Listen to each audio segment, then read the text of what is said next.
Парите за илки и новогодишни светилки кои ја красат метрополата може да им помогнат на сиромашните, но и на голем број луѓе кои чекаат на донации за спас на нивните најмили или да се реновираат домови за деца без родители, велат граѓаните.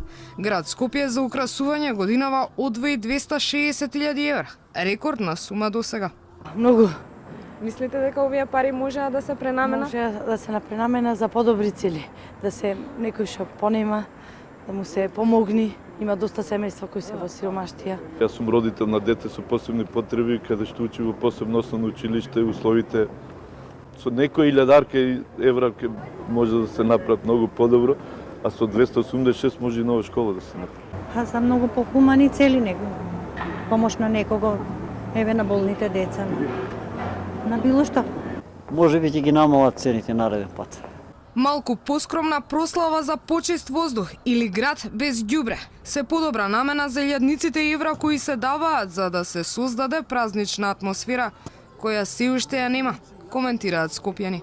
Можеше нешто за загадување да се подобри. И мислам дека тоа ќе беше вистински потек.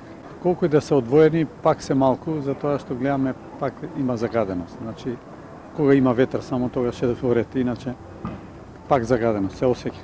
Вака може и без тоа да се помине поскромно може. Така. Ви благодарам многу. Убав ден и убави празници. Реалноста е секаде иста.